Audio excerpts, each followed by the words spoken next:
नमस्ते, मैं अलका ठाकुर हूं और आप सभी का अलका मेडिकल क्लासेस में स्वागत है। अगर आपने नोटिस किया होगा तो बहुत सारी फीमेल ये बोलती हैं कि उनको ब्लीडिंग बहुत ज्यादा होती है। महीने में पीरियड्स कितने दिन आते हैं? मुश्किल से 4 दिन, 5 दिन या फिर ज्यादा से ज्यादा 7 दिन। लेकिन बहुत सारी महिलाओं को क्या दिक्कत है? उनको ये दिक्कत है कि उनके पीरियड्स आ तो गए हैं लेकिन खत्म होने का नाम ही नहीं लेते हैं। इसका मतलब है कि 15 दिन से ब्लीडिंग हो रहा है, 20 दिन से ब्लीडिंग हो रहा है, लेकिन बहुत सारी महिलाओं को जानकारी नहीं होती है, वो इसको अवॉइड करती है। वो समझती है कि बिल्कुल नॉर्मल है, नॉर्मल बॉडी में कुछ भी नहीं होता है। अगर आपका बॉडी हेल्दी है तो आपको कोई भी तकलीफ होगा ही नहीं। अगर आपको 15 दिन से पीरियड्स आ रहे हैं, ब्लीडिंग हो रही है, इसका मतलब क्या है? आपको वीकनेस होगी, आपको हल्का सा फीवर हो जाएगा, कमर के आसपास आपको दर्द महसूस होगा और वो महसूस करती होंगी। साथ में एकदम इरिटेशन जैसा मन होगा, चिड़चिड़ाहटपन होगा, आपको कोई काम करने में मन नहीं लगेगा, भूख नहीं लगेगा और पेट में आपके स्वेलिंग्स भी हो जाती है। पेट हमेशा फूला फूला सा रहता है। तो क्या दिक्कत है? ब्लीडिंग की वजह से आपको ये सभी दिक्कत हो रही है। तो यहाँ पे फीमेल के पास यूट्रस होता है, मेल के पास नहीं होता है। किसी भी स्टूडेंट को कंफ्यूज होने की आवश्यकता नहीं है। मेल के पास यूट्रस कभी नहीं होगा, फीमेल के पास ही यूट्रस होता है, क्योंकि एक औरत ही एक बच्चे को जन्म देती है तो यूट्रस में बच्चा पलता है, उसी यूट्रस की हम बात कर रहे हैं। तो आज के लेक्चर में हम क्या समझेंगे कि जो ब्लीडिंग हो रही है वो इतने लंबे टाइम तक क्यों हो जाती है, आखिर क्या कारण है। यहां पे अगर आपके यूट्रस के सबसे अंदर वाले लेयर में अगर स्वेलिंग हो जाती है, इसका मतलब है कि सबसे अंदर वाला परत सूजा हुआ है। अब समझिए एक एग्जांपल के थ्रू, ये मेरा हाथ है ना। अब देखिए ये व्हाइट वाला पार्ट है आगे से और ये ब्राउन वाला पार्ट है पीछे से, लेकिन यहाँ पे हमें बाहर से ही 2 लेयर दिखते हैं, एक लेयर ऊपर वाला, एक लेयर यहाँ पे नीचे वाला। अगर हम हाथ को काटेंगे तो कितने सारे लेयर्स आएंगे। ठीक इसी तरह एक फीमेल का जो यूट्रस होता है वो 3 लेयर से मिलकर के बनता है। कितने लेयर से? 3 लेयर से। सबसे बाहर वाले को हम बोलते हैं पेरीमेट्रियम, ठीक है, जो हमें यहाँ पे बाहर से दिख रहा है, ठीक है, जो हमें बाहर से दिखता है। अगर इस लेयर के अंदर से हम देखें ये वाला लेयर यहाँ पे, तो इसको हम बोलते हैं मायोमेट्रियम। और सबसे अंदर वाला लेयर जहां पे बच्चा पल रहा है, ये वाला लेयर, उसको हम बोलते हैं एंडोमेट्रियम। तो यूट्रस का जो परत है, कितने परत से मिलकर के यूट्रस बनी हमारी? 3 परत से मिलकर के बनी है। अब होता क्या है कि अगर आपको ब्लीडिंग है तो सबसे अंदर वाली परत में भी स्वेलिंग हो सकती है, बीच वाली में भी हो सकती है और बाहर वाली में भी हो सकती है। यहां पे क्या होता है कि अगर आपको मैं आज बता रही हूं तो वो मैं बता रही हूं कि एंडोमेट्राइटिस हम बोलते हैं अगर सबसे अंदर वाली परत में स्वेलिंग हो जाती है। तो अगर इस परत में स्वेलिंग हो गई, इसका मतलब है कि पूरे यूट्रस में आपके सूजन है। और एक शब्द होता है, और वो शब्द कौन सा होता है? यहां पे देखिए एक और शब्द होता है जिसको हम बोलते हैं एंडोमायोमेट्राइटिस। इसका मतलब क्या हुआ? इसका मतलब हुआ कि आपके बीच वाले परत में सूजन होगा, उसी को हम बोल देंगे एंडोमायोमेट्राइसिस। एक और शब्द होता है जिसको हम बोलते हैं एंडोमेट्रियोसिस। ये सब क्या है? ये सब मेडिकल टर्म है। अगर जाएंगे डॉक्टर के पास तो कैसे समझेंगे कि आपको क्या प्रॉब्लम है? यूट्रस में दिक्कत है पता है, लेकिन किस परत में दिक्कत है, क्या दिक्कत है, आपको मालूम नहीं हो सकता है। इसीलिए मेडिकल टर्म सीखना बहुत ज्यादा इंपॉर्टेंट है, हर एक व्यक्ति को सीखना इंपॉर्टेंट है। तो एंडोमेट्रियोसिस भी होता है। अब एंडोमेट्रियोसिस में क्या होता है, यहां पे देखिए एंडोमेट्रियोसिस में ये जो सबसे अंदर वाली परत है, ठीक वैसी ही परत यूट्रस के ऊपर में इस तरह घाव के तरह होने लगती है, ऊपर में आने लगती है। अब क्या है, ये नॉर्मल है क्या? ये नॉर्मल नहीं है।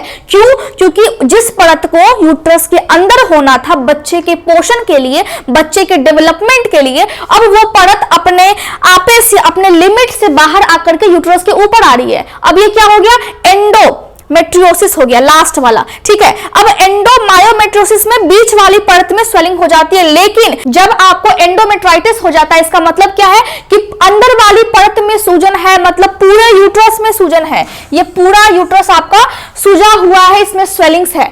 होता क्या है कि इसमें ब्लीडिंग बहुत ज्यादा होती है, ब्लीडिंग बहुत ज्यादा होगी, आपके कमर में दर्द होगा और वीकनेस वगैरह होंगे। अब ये होता क्यों है? बहुत सारी महिलाओं को इन्फेक्शन लग जाता है, बैक्टीरिया का इन्फेक्शन। किसको ज्यादा होता है? उस महिला को ज्यादा होता है जो प्रेग्नेंट हो चुकी है, या फिर जो प्रेगनेंसी के बाद कह लीजिए, प्रेगनेंसी के टाइम में कह लीजिए, या फिर ये जो लड़कियां जो कुंवारी होती है उनको भी होता है प्रॉब्लम ये, लेकिन ज्यादातर सी सेक्शन डिलीवरी जिनकी होती है उनको हो जाता है, डिलीवरी के बाद हो जाता है और एसटीडी की वजह से हो जाता है। अब ये एसटीडी क्या है? एसटीडी मतलब सेक्सुअली ट्रांसमिटेड डिजीज या फिर कह लीजिए सेक्सुअली ट्रांसमिटेड इंफेक्शन, एसटीआई। ठीक है, जो इन्फेक्शन या फिर जो रोग सेक्स करने की वजह से लग जाता है उसकी वजह से भी यहाँ पे स्वेलिंग हो जाती है। अगर किसी महिला को वेजाइना में, ये इतना क्या है, ये इतना है वेजाइना, ये वाला पार्ट क्या है, यहां से यहां तक पार्ट जो है वो होता है आपका सर्विक्स, ये पार्ट सर्विक्स हो गया, ये पार्ट आपकी वेजाइना हो गई। सेक्स कहां पे की जाती है? वेजाइना में की जाती है।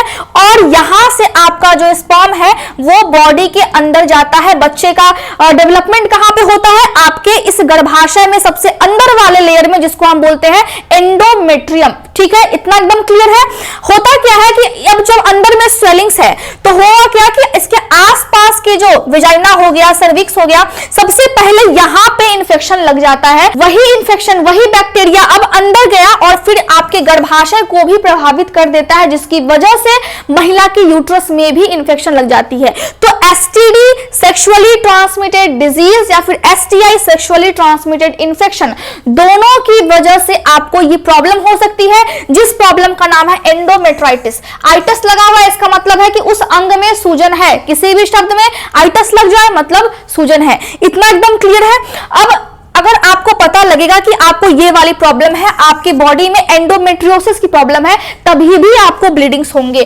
ठीक है, इसके अलावा अगर हम देखें तो यूट्रस का जो डायग्राम होगा वो कुछ इस टाइप से होगा।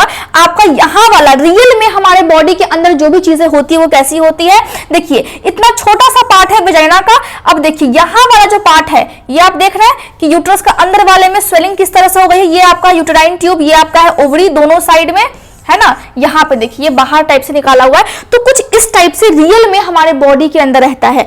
अब और क्या क्या चीजें होती है, जिस महिला की डिलीवरी हो जाती है या फिर सी सेक्शन होता है उस टाइम में भी इंफेक्शन होने के चांसेस बहुत ज्यादा होते हैं। अगर किसी को सर्विक्स में प्रॉब्लम है, सर्विक्स कहाँ होती है? सर्विक्स ये वाला पार्ट होता है, नीचे वाला छोटा सा, और मैं आपको बताऊं तो ये वाला पार्ट, इतना पार्ट होता है सर्विक्स।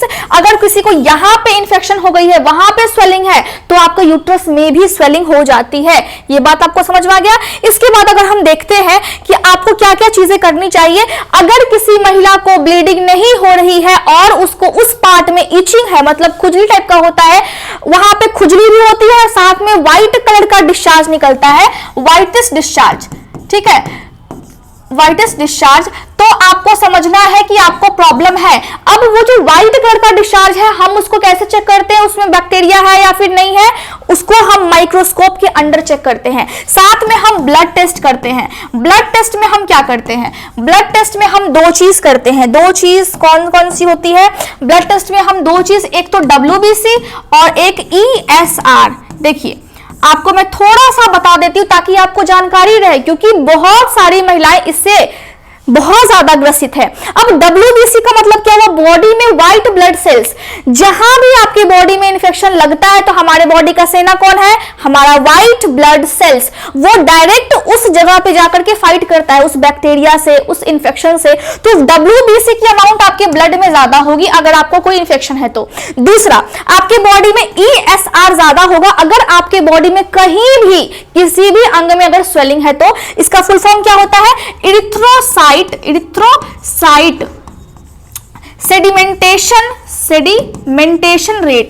अगर आपके बॉडी में यूट्रस में प्रॉब्लम है या फिर किसी भी अंग में प्रॉब्लम है, मेनली हम यूट्रस की बात कर रहे हैं, तो अगर यूट्रस में प्रॉब्लम है तो आपके ब्लड में ESR ज्यादा होगा, मतलब कहीं वहां पे स्वेलिंग है, इसका ये आपको संकेत दे देगा। इसीलिए हम ब्लड टेस्ट करते हैं। पहला हमने किया व्हाइट डिस्चार्ज, दूसरा हम उस महिला का फिजिकल एग्जामिनेशन करते हैं। फिजिकल एग्जामिनेशन क्यों करते हैं? ताकि हमें देखना होता है कि वो महिला कितनी ज्यादा कमजोर हो गई है, कहीं खून की कमी तो नहीं है, ब्लीडिंग बहुत दिन से होता है, बहुत ज्यादा थक तो नहीं जाती है, किस तरह से व्हाइट डिस्चार्ज निकलते हैं उसको हमने चेक कर लिया। इसके अलावा अगर हम देखें तो हमें ये जानना होगा कि जब भी आप ट्रीटमेंट करवाएंगे तो नॉर्मली आप क्या कर सकते हैं। नॉर्मली एंटीबायोटिक से ये जो प्रॉब्लम है ये ठीक हो जाती है, नॉर्मली एंटीबायोटिक से।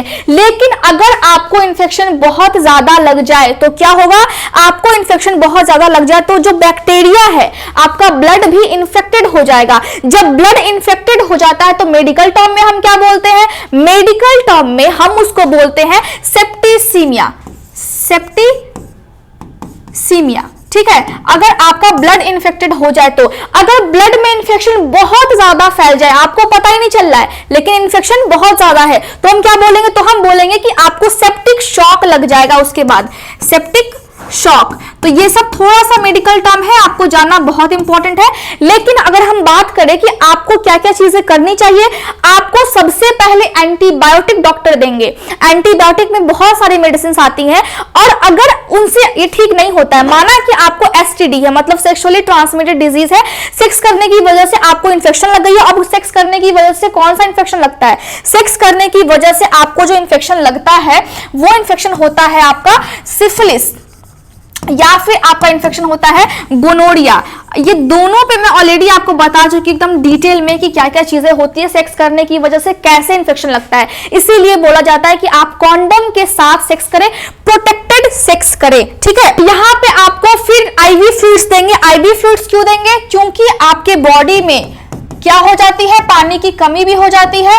आईवी फ्लूइड्स आपको दे सकते हैं डॉक्टर। साथ में आपको क्या क्या चीजें कॉम्प्लिकेशंस आएंगी, अगर आपके बॉडी में ये वाली प्रॉब्लम है, एंडोमेट्राइटिस की प्रॉब्लम है, तो आपके इनफर्टिलिटी पर अफेक्ट पड़ेगा। इनफर्टिलिटी मतलब आप मां बनने में असक्षम होंगी।